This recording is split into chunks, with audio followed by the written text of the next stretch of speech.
सद्गुरुदेव शिवमुनि महाराज की जय। मनुष्य भगवान की जय। योग विद्या की जय। परम पूज्य पिता माता की जय। अखिल भूमंडलीय सर्वशिरोमणि मुनि समाज की जय। समस्त मुनि मुनिमति की जय।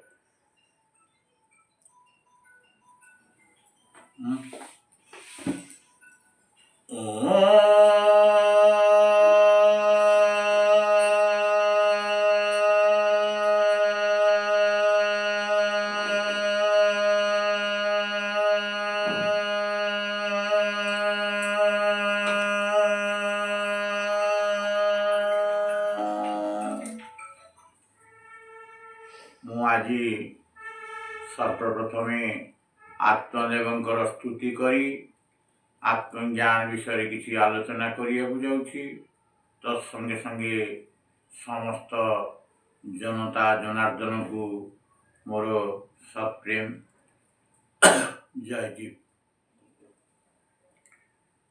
आज आम स्वस्थता और साधनर महत्व विषय आलोचना करिबा। वर्तमान बड़ बड़ डाक्तर सिद्धांत रे पहुँचले जे रोगी को औषध द्वारा भल करा जाई पारिबो नाही बा रोगमुक्त करा जाई पारिबो नाही। रोग भल करिबा मनुष्य को स्वस्थ करिबा ताहार जीव निजे बा आत्मा बा स्वर अधीन। होमियोपैथी डाक्तर मतरे औषध मनुष्य मान मन उपरे प्रभाव पकाई आत्मा द्वारा भल कराई थाए।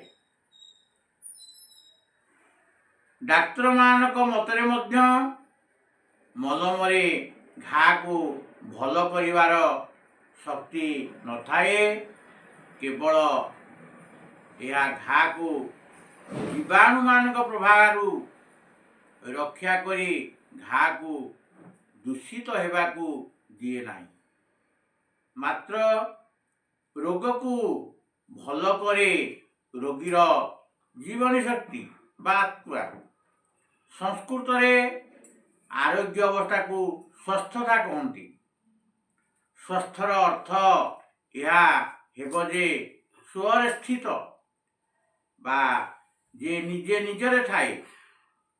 जे स्वस्थ नुहे से हूँ परस्थ डाक्तरस्थ औषधस्थ पुस्तकस्थ धर्मस्थ संप्रदायस्थ ईश्वरस्थ देवस्थ भूतस्थ और प्रेतस्थ ओ से विदेशी विजातीय फॉरेन मीटर। यार प्रभाव मनुष्य उपरे पड़ी मनुष्य स्वस्थ हो पारे नहीं। तेणु खांटी सांप्रदायिक लोक ईश्वर देवी देवता और भूत प्रेतर उपासक होई पागल हो जाती। एमानकर बुद्धि और मन साधारण लोक ठारू ओलोटा होई थाए। एमानक देवता और सांप्रदायिक अनुष्ठान मालिक माने रोगी और पागल हो जाती। यार कारण से माने कहती जे देवता बा देवी सेमानक उपरे रुष्ट बा क्रोधित हो जाती। से देवी एवं देवता माने क्रोध एवं कथा कहा उपरे ना जो माने कि सेमानकर पूजा न करती किंतु सेमान तो सेमानकर पूजा करती। किंतु पूजा न करिया लोकंकर किछि क्षति हुए नहीं। किंतु जो माने पूजा करती सेही मानकर एही भलिया क्षति हुए। देवी देवतार साधक बा उपासक माने कौनसी ना कौनसी रूप रे पागल बा विकृत मस्तिष्क हेबार देखा जाए। यह हेबा उचित कारण ना से माने देवस्थ भूतस्थ और धर्मस्थ से माने स्वस्थ ହୁଅନ୍ତି ନାହିଁ। କାରଣ ଏମାନଙ୍କର ହୃଦୟ, ବୁଦ୍ଧି ଓ ମନ ନିଜରେ ବା ସ୍ୱରେ ନଥାଏ, ଅନ୍ୟରେ ସ୍ଥିର ହୋଇଥାଏ ଏବଂ ସ୍ୱସ୍ଥ ହୋଇନଥାଏ। ଔଷଧ ଓ ଡାକ୍ତର ମଧ୍ୟ ପର, ଆପଣଙ୍କର ସେମାନେ ନିଜର ନୁହନ୍ତି। ଔଷଧ ଓ ଡାକ୍ତରଙ୍କ ଭରସାରେ ଓ ନିତ୍ୟ ଔଷଧ ସେବନ କରୁଥିବା ଲୋକ ସ୍ୱାସ୍ଥ୍ୟ ଠାରୁ ବହୁତ ଦୂରରେ ରହି ରୋଗ ଏବଂ ମୃତ୍ୟୁ ଦିଗକୁ ବଢ଼ୁଥାନ୍ତି। ଔଷଧ ଦ୍ୱାରା ଗୋଟିଏ ରୋଗ କମିଗଲେ ତ କେତେକ ରୋଗର କାରଣ ହୋଇଥାଏ।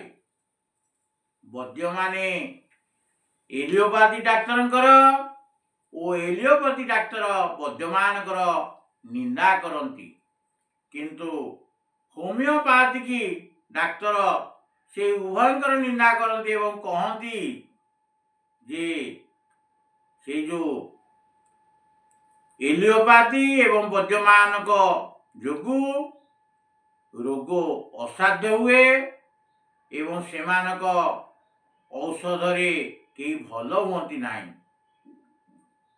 ହୋମିଓପାଥିକ ଡାକ୍ତର ପ୍ରଥମେ କ'ଣ କରନ୍ତି ନା ସେମାନେ ରୋଗୀ ମଧ୍ୟରୁ ବିଷ ବାହାର କରିବାକୁ ଚେଷ୍ଟା କରନ୍ତି, କିନ୍ତୁ ଏହା ନାମକୁ ମାତ୍ର ଓ ଏମାନେ ମଧ୍ୟ ସେ ଔଷଧ ଦେଇ ସେଇ ଦୋଷକୁ ବାହାର କରିବାକୁ ଚେଷ୍ଟା କରନ୍ତି।